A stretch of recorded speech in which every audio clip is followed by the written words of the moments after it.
The Ottoman Turks began as a nomadic people from the steppe beyond the Aral Sea. For centuries, they had wandered present-day Turkey looking for new pasture lands.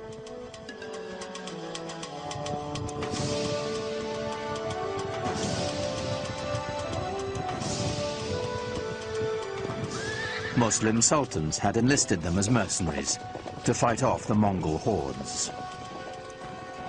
But in the upheaval following the Mongol invasion, the Turks began to stake out their own territorial claims. From their ranks emerged a warlord of legendary ambition. His name was Osman Bey. It's said that Osman had a miraculous dream of a magical tree whose many branches foretold his siring a powerful lineage. One wonders how much of it is truth, how much of it is legend. It makes a lovely story. And miracles are always more easy to digest than reality. I don't think he realized that he was setting up such a fantastic dynasty, a dynasty that was to rule the crucial link between three continents. The followers of Osman became known as Ottomans. They considered themselves warriors for the faith, or Ghazis, whose destiny was to bring Islam to the world. Ghazis were somewhat like freelancers who moved the empire forward either for ideology, theology, or for the sake of pure conquest. They were probably very brave, never thought about themselves or any harm that could come to the group by going into dangerous conditions. But it made the Ottoman Empire almost fearless, going into regions that nobody had been there before. For the early Ottomans, the direction of expansion would always be to the west, for good reason. They could not expand to the east or to the south because those were controlled by their brothers, the Turkoman emirs, the Muslims, and a Muslim should not be fighting against a Muslim, so they said at the time. So the only place he could expand was towards the Christian territories westward. Osman's warriors moved to the north and west across the Anatolian plateau, into territory controlled by the traditional Christian power in the area, the aging Byzantine Empire.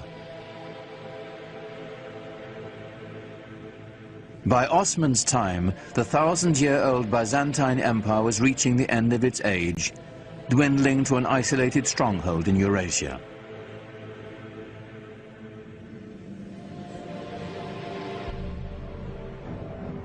The Crusaders had already wreaked havoc across the region on their way to Jerusalem, sacking the capital city and helping to reduce the once proud Byzantine Empire to a few small warring states.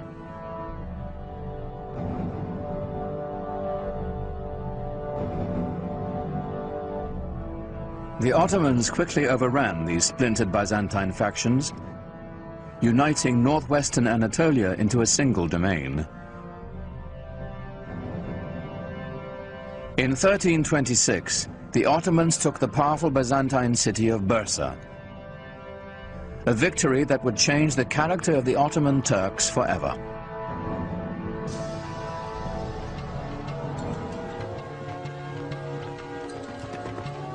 The most important part of Bursa was that it enabled Osman and his descendants to establish a seat of the government.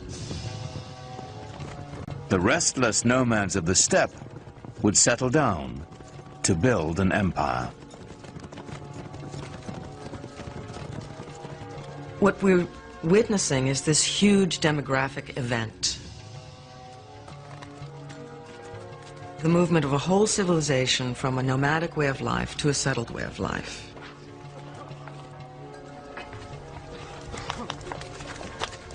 Now, when the Ottomans took Bursa and set it up as their capital, they were very concerned to establish themselves as the rightful standard bearers of Muslim civilization. Civilization meant organization, and the Ottomans set out to manage the vast regions they now controlled. Leaving the Byzantine clerks in place, they began to organize the new empire. First and foremost, taxation and record-keeping. The word bureaucracy has since lost its noble connotations. Yet this was a great innovation, as ambitious as any triumph in battle. The Ottomans are known for including and synthesizing the cultural elements through the lands that they passed. They are known for creating structures by which the peoples who lived there before could carry on their lives and their beliefs in the way that they chose. In fact, the Ottomans had fewer conflicts with their Christian subjects than those of their own faith. Muslim adversaries intent on challenging Ottoman rule.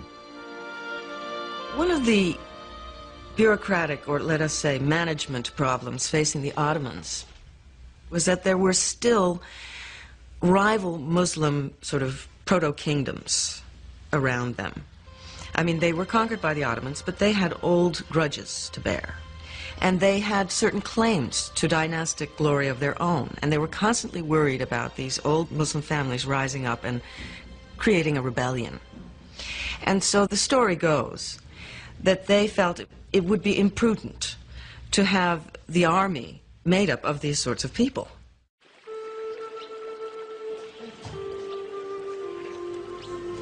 And so they wanted to recruit children who were not connected with any rival Muslim family.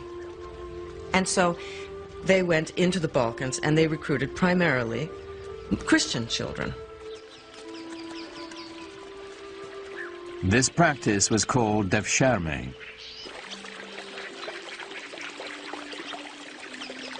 The young boys were technically slaves of the Sultan, but they weren't treated like slaves.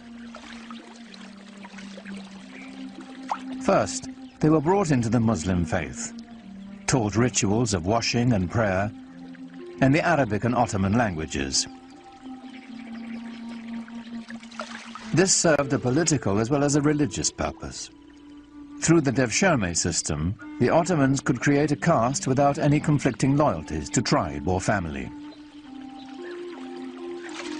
The children had such great future that a lot of the times Turks or even Muslims pretended that their children were Christian-born and would register them with the devshirme officials. The system was so beautiful in that they only had one allegiance to the Sultan. No family, no region, no other ties. These children were then given the best possible education available in the world, perhaps, at the time. And they were then able to move into the highest positions of power in the empire. Those who were brainy went to the palace schools and graduated into different levels of viziers and governors. They even became grand viziers. Those who were brawny went to the Janissary Corps. The Janissaries were the Sultan's elite infantry. It was an army that would set the standard for centuries to come. They were the strongest, trained as military machines, no fear of dying, totally fearless, and their only love was to serve the Sultan. They were trained with all the precision and discipline, pomp and circumstance of a modern army. For the first time, an army wore uniforms and went into battle to the accompaniment of a military band. The Janissaries were the most feared troops in the Western world, a force that was worthy of this new Islamic empire and its restless visions of conquest.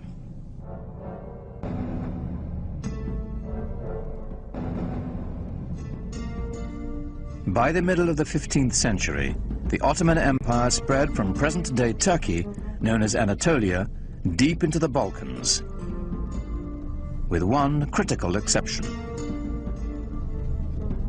It must have galled the Ottoman Sultan that with his domains now stretching all the way into Asia and far, far into Europe in the west, there remained right in the center of his domains the greatest prize of all, the capital city of Constantinople, the most powerful, the richest, the most magnetic city in the entire world, still in the hands of the dying but not yet dead Byzantine Empire.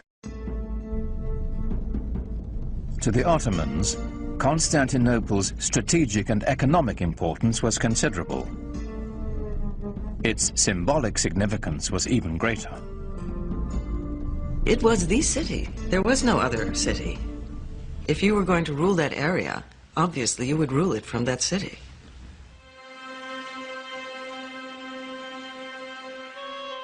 It's said that the goal of laying claim to Constantinople was decreed by Muhammad himself. Every Ottoman ruler since Osman had wanted to seize the city, but it had always remained firmly in Christian hands.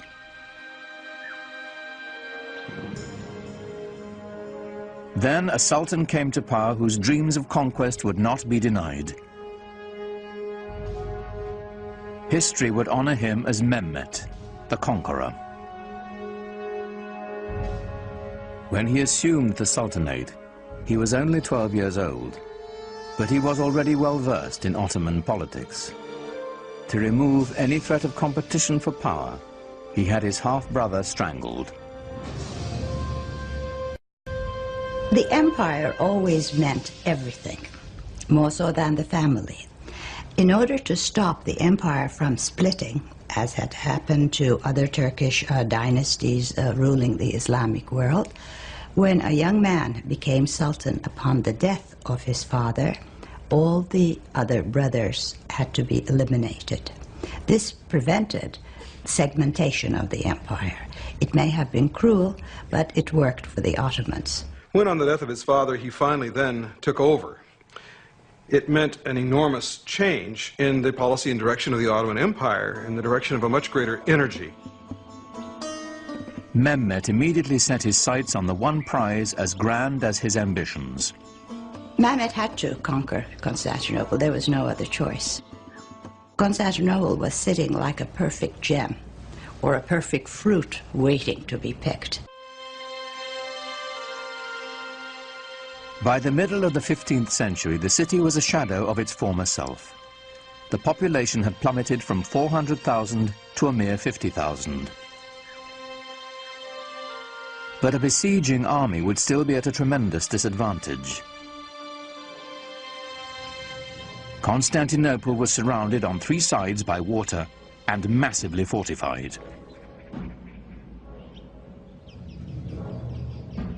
It was encircled by a triple ring of walls nearly 100 feet high and 30 feet thick. And they had already stood for 1,000 years. But Mehmet had an answer for these walls. And part of the military superiority of the Ottomans came from their sophisticated and diverse use of the possibilities of gunpowder. The siege of Constantinople in 1453 under Mehmet the Conqueror saw the first dramatic application of this in the form of huge cannons that had not been seen before, which Mehmet had specially commissioned for the occasion. Earlier cannons had been assembled with strips of forged metal bound with hoops. They fired stone projectiles with little more power than a catapult.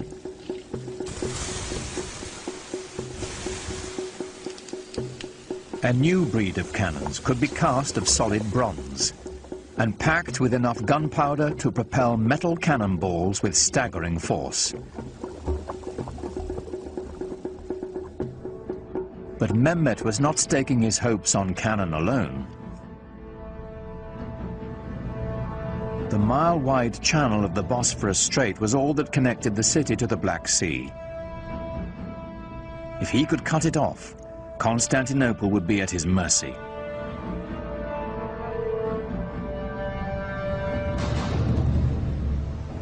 Mehmet needed to construct a strategically positioned fortress to close the strait. He built it right in the shadow of the great city walls.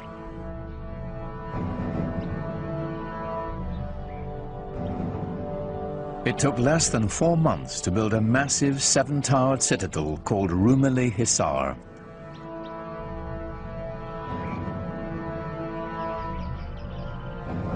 Mehmet himself is said to have carried stones during its construction.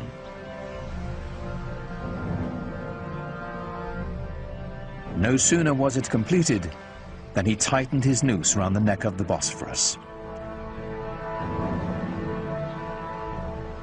The first ship to defy his orders to stop was sunk, its crew decapitated and its captain impaled on the castle walls.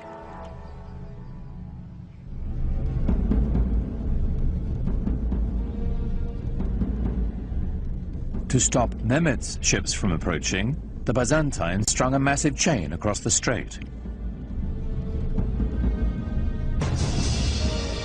On April 22nd, 1453, the besieged city watched in horror as Mehmet's troops hoisted 70 of his ships ashore, sliding them over land on greased planks past the barrier chain.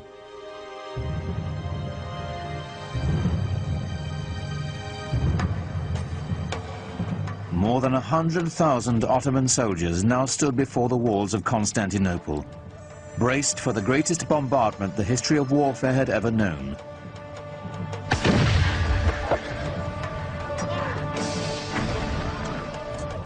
Under relentless fire, the city's 7,000 Christian defenders held out for nearly a month. In desperation, the Byzantines who occupied the city appealed to their fellow Christians across the continent for help. But of course, Europe in the 15th century was completely incapable of mounting any kind of a concerted opposition to the rising Turkish threat in the east.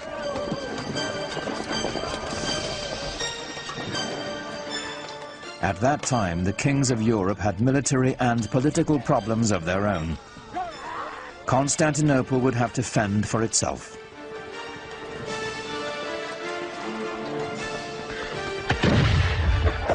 Shortly before dawn on May 29, 1453, the Turkish army breached the walls of the city. Within hours, Constantinople was in the hands of the Ottomans. Mehmet rode into the city and went straight to its most celebrated prize, the magnificent church of Hagia Sophia. Built by the Emperor Justinian in the 6th century, its name meant the Church of Holy Wisdom. It was the largest enclosed space in the world. Surely other groups of Muslims and the Ottomans themselves had come across many, many churches. They had seen churches before.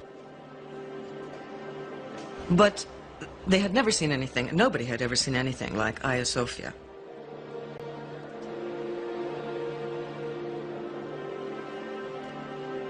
The Hagia Sophia, or Hagia Sophia as it's called in Turkish, was one of the marvels of architecture, marvels of the world. It had the largest and highest dome in history, and it was beautifully embellished with gold mosaics, and the space is incredible. For Mehmet, it was a great booty. Inside the church, a Turkish voice rose, proclaiming in Arabic the first pillar of Islam. There is no God but God. Muhammad is his messenger.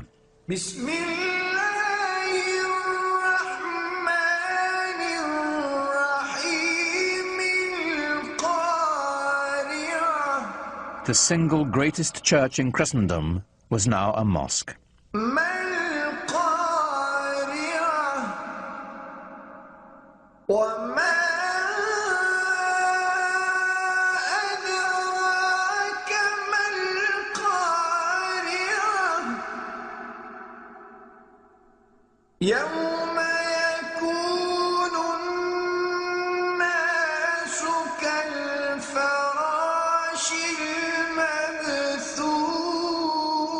The Hagia Sophia became the inspiration for all Ottoman domed mosques to come.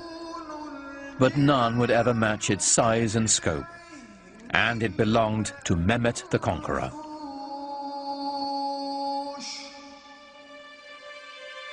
News of his triumph sent shockwaves around the world. For Europeans, it was a concomitant disaster. Constantinople was, after all, the new Rome. It was Constantine's capital city. It was the symbol of Christian dominance in the East.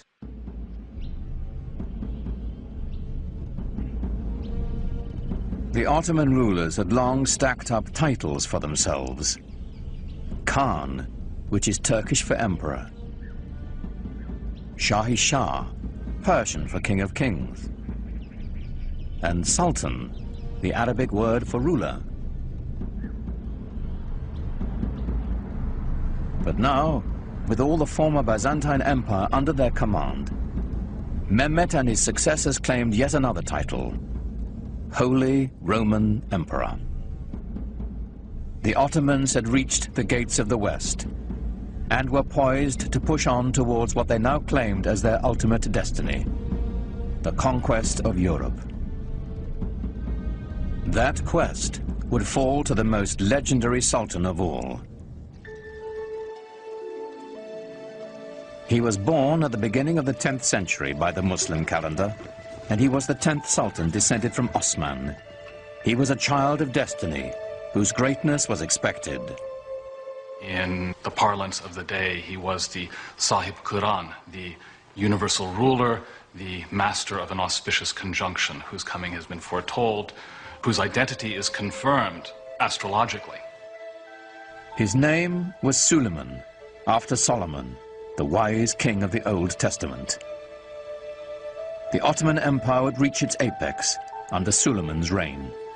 Suleiman was extremely well educated. He was trained to the Sultanate from the day he was born. As a young prince, he formed a relationship that would have a tremendous impact on his life and on the empire as well. And when he was still a crown prince, he also developed a great friendship with a convert, a Greek convert who took the name Ibrahim. The two were very close in age and apparently very close in other ways, personally, intellectually, educated together to a certain extent. And as was common practice, when Suleiman acceded to the throne on the death of his father, he took his faithful Ibrahim with him to Istanbul.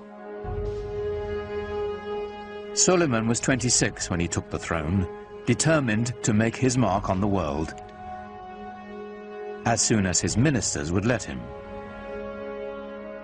In his early years, Suleiman had to contend, for example, with grand viziers and generals who simply refused to obey him.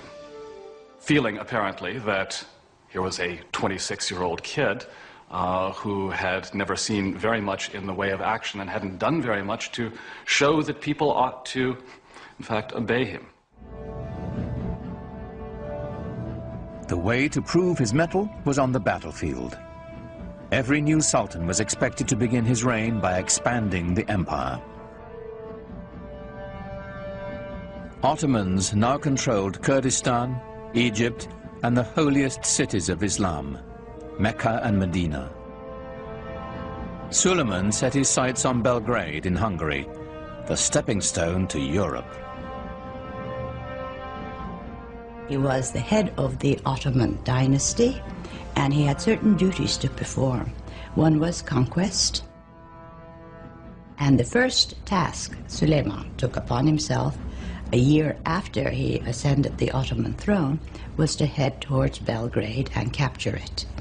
Belgrade was very important strategically because it was from there the army could move further on west. A year later, he turned his ambitions on the island of Rhodes. The tiny island was a troublesome outpost of Christianity in an otherwise Ottoman sea. It was also a haven for pirates, preying on Muslim trade ships.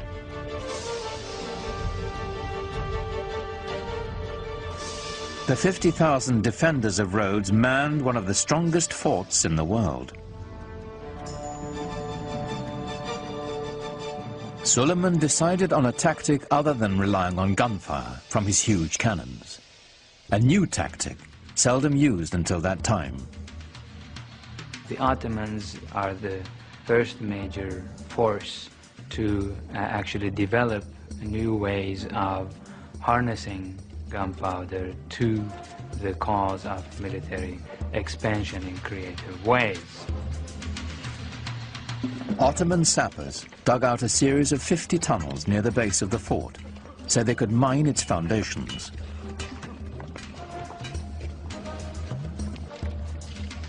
Performing this dangerous work were expendable Christian conscripts from the Balkans.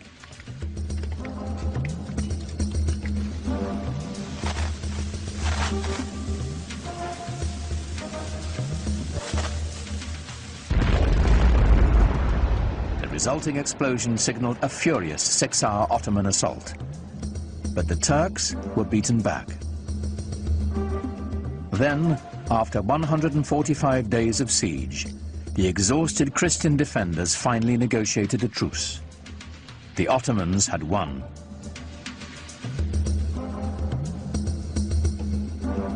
Victory did more than deliver Rhodes to the empire. Suleiman was now a sultan to be taken seriously. His march of conquest had begun.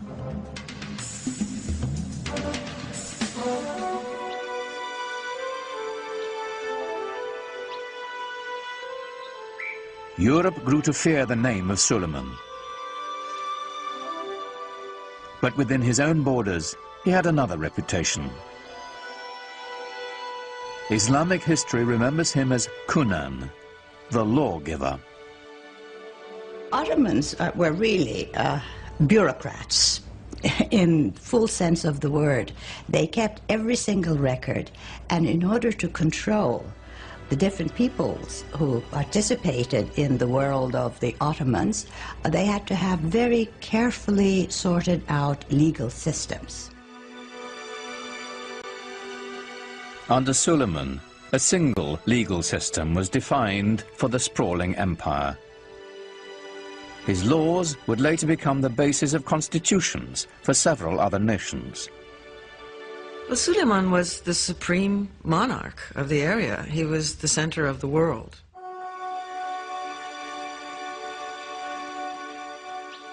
He inaugurated a classical age in Ottoman architecture, commissioning some of the most spectacular buildings the world has ever seen.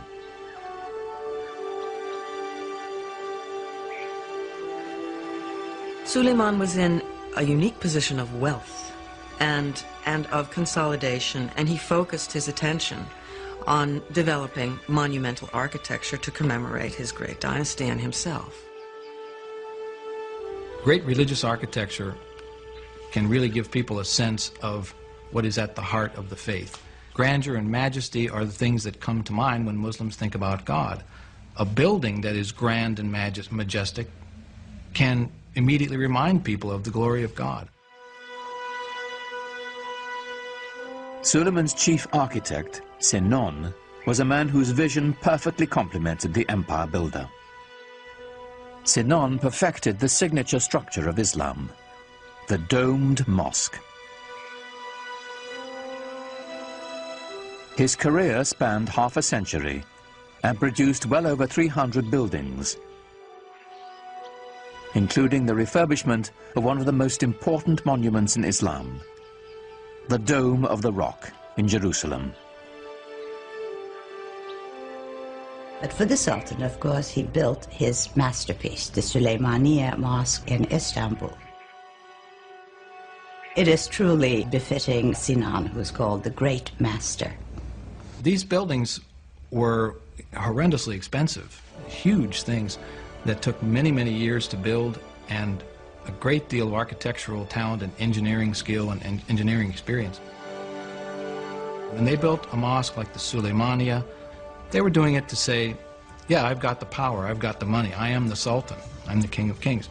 But at the same time, there was also tremendous spiritual value in these things. The symbolism is not only that of empire, but of faith.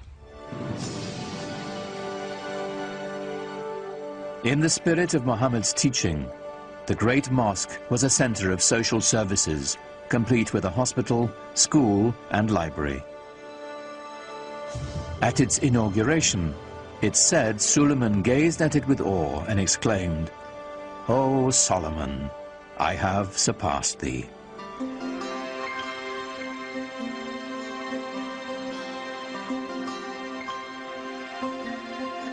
No less impressive was Suleiman's palace. Topkapi was both the seat of government and his private dwelling. Suleiman was also a great patron of the arts. And since the empire was very rich, the best artisans were there. So everything started flourishing.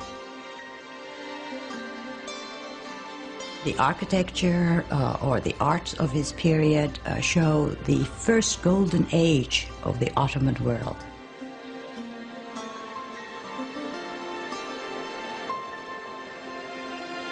Everything that came out of his palace was exquisite. Suleiman himself was a goldsmith. Ottomans believed that every sultan had to have a tangible trade. Being a sultan was not considered a practical or a tangible trade. And he was a very demanding patron, insisted on checking the work, even commissioned few things. And I think each artisan group or each corps working for the palace tried to outdo one another to please the sultan, because to please him had wonderful rewards.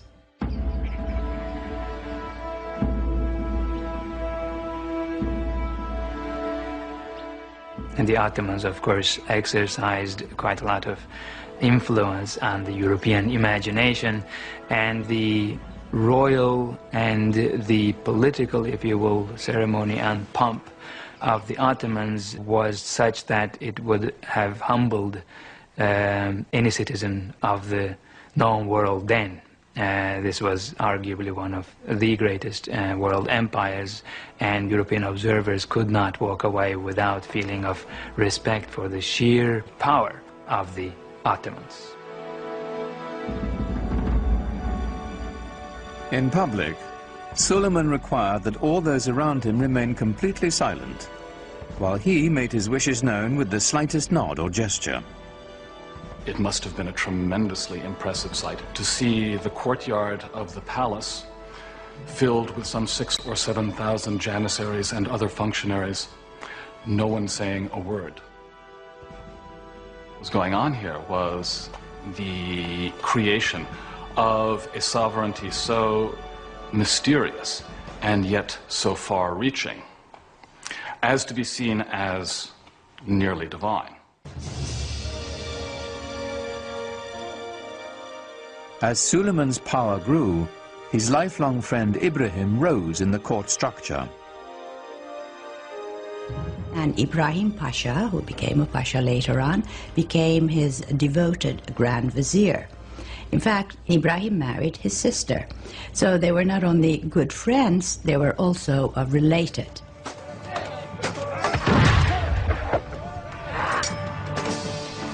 Ibrahim campaigned with his own army, growing in influence and ambition, till his power was second only to Suleiman's.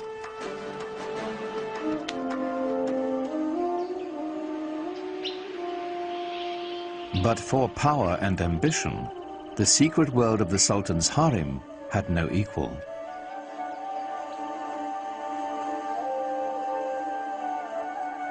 Contrary to the Western stereotype, it was not the Sultan's playpen, but lay at the center of dynastic power.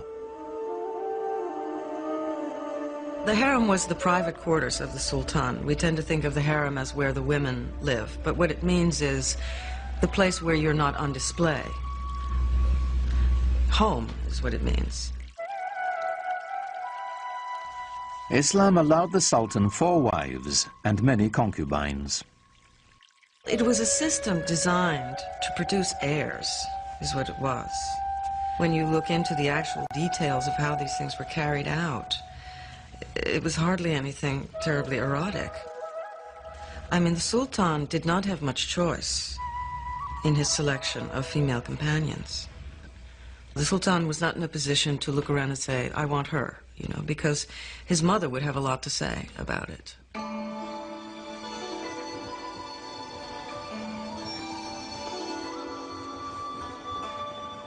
With his first wife, Suleiman had a son and heir, Mustafa. But while he was in his mid-30s, the Sultan fell deeply in love with a Slavic slave girl named Harem. In the West, we know her by a different name, Roxolana. Roxolana would bear him a rival heir and become Suleiman's most trusted confidant. The Sultan was supposed to be protected from any undue influences. He was supposed to be protected from any rivals. And in a way, this creates a vacuum around his person into which the harem life can enter. And so the fact that he was so protected works in a funny way to expose him to the influence of his female companions with whom he spent so much time. And there were tremendously intelligent and ambitious women around him, Roxolana being the most famous of all. Suleiman is a complex character, a man that we know from his own life was capable of the tenderest emotions, both toward his male friends and especially toward the great love of his life, his wife Hürrem Sultan, and toward his family as well. He had a number of extremely talented sons on whom he lavished a great deal of affection. Suleiman groomed his firstborn son Mustafa for power. In the Ottoman tradition, the young prince entered the military and quickly won recognition as a talented general. Mustafa was clearly the heir apparent. For Suleiman, the future of his empire seemed limitless. I am God's slave and sultan of this world, Suleiman would carve on a conquered fortress. I am Suleiman, in whose name the Friday sermon is read in Mecca and Medina. In Baghdad, I am the Shah. In the Byzantine realms, I am the Caesar. And in Egypt, the Sultan. He, of course, at the height of his powers, clearly saw himself as dwarfing all his rivals, perhaps rightly so. One of Suleiman's greatest rivals was to the east, the empire of the Persian Safavids. This was a Muslim enemy whose rival creed made them fierce antagonists of the Ottomans for centuries. The Safavids were also Turkic in their ethnic origins, and indeed spoke Turkish as a language of daily life. But they were moving into the Muslim world, unlike the Ottomans who were moving into the West. So for the Ottoman Empire, they formed sort of the boundaries, the easternmost boundaries of the Ottoman realm.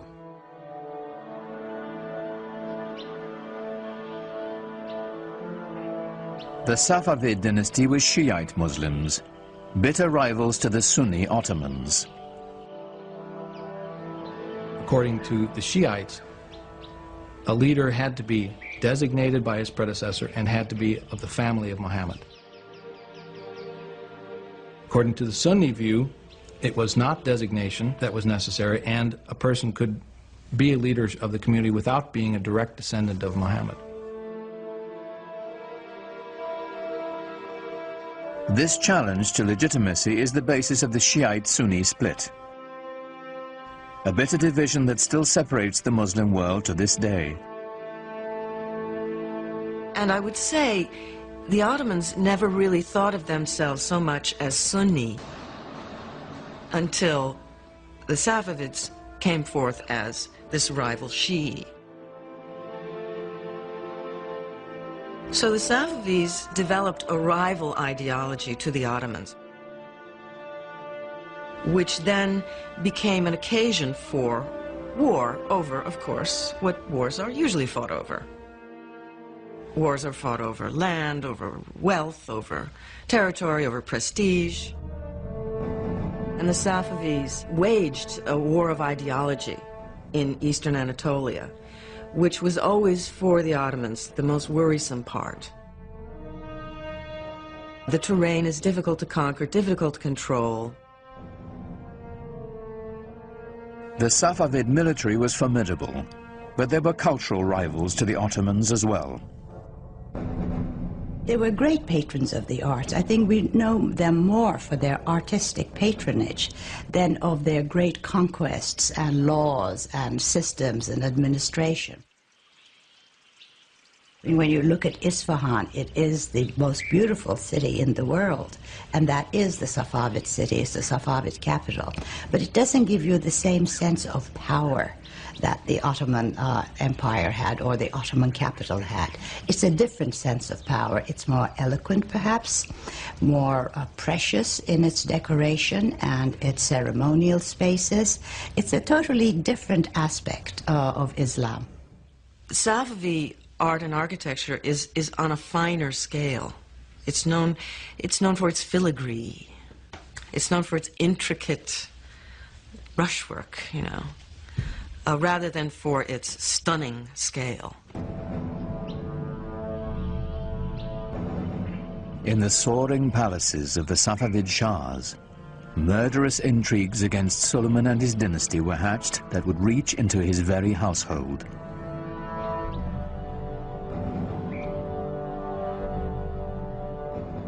But Suleiman's eyes were on the west, where a fragmented and vulnerable Europe awaited his conquest.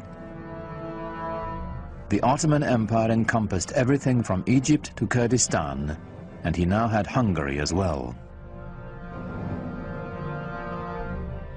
But he had ambitions of going beyond that and actually bringing the larger portions of the world known to him, if not all of it, under his control.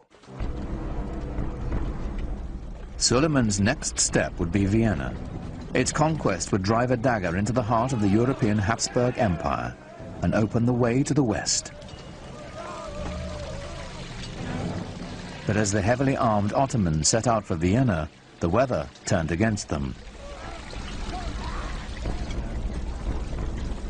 The heavy cannon that had swept the Ottomans to victory after victory bogged down in the mud.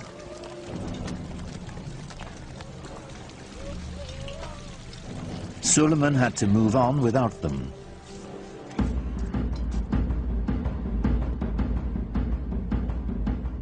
With only light artillery, the Ottomans relentlessly shelled the city.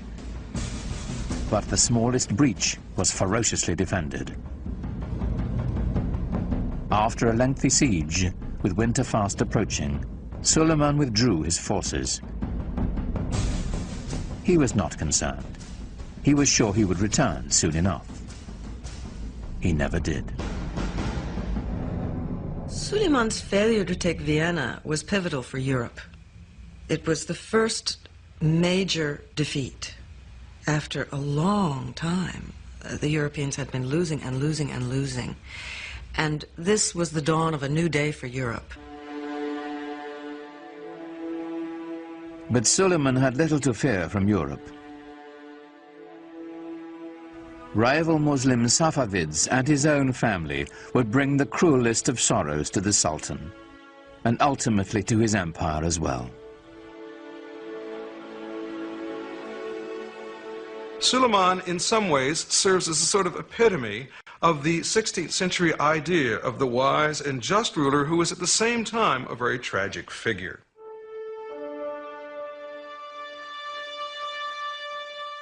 In the power-laden world of the Sultan's household, the intrigues never ceased.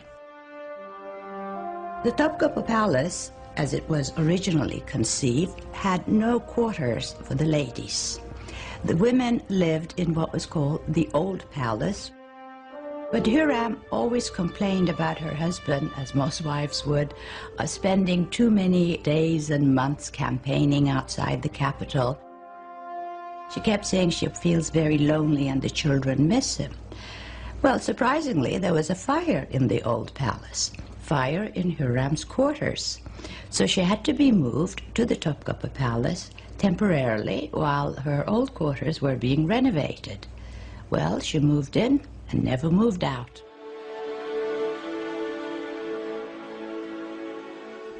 Now Hürrem was at the center of power, promoting her own son as heir apparent and immersing herself in a web of deadly gossip and suspicion. She was incredibly devoted to her husband, and any threat to Süleyman was a threat to her, and she had to get rid of it. The first threat came from Ibrahim Pasha, who assumed titles that were only given to sultans. So Hürrem knew something was going to happen eventually. And to protect the empire and the dynasty, Ibrahim Pasha had to go. On March 15th, 1536, Suleiman and Ibrahim Pasha dined together, as was their custom. In the morning, Ibrahim's body was found strangled.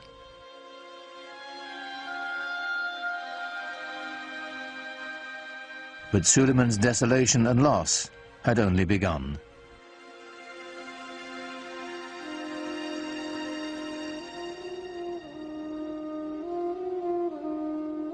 A few years after Ibrahim's death, Hürrem claimed to have uncovered a plot to overthrow Suleiman, devised with Safavid help by his beloved firstborn son and heir, Mustafa.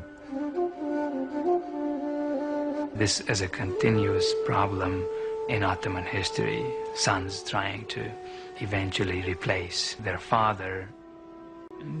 This happens in monarchies. Succession could become a problem, and it was an acute problem, and Suleiman had his share of it and perhaps did not always play his hands right. Without hesitation, Suleiman ordered Mustafa's execution, then sat by the young man's body for days, refusing to allow anyone to touch him. The best hope for the empire's future was dead.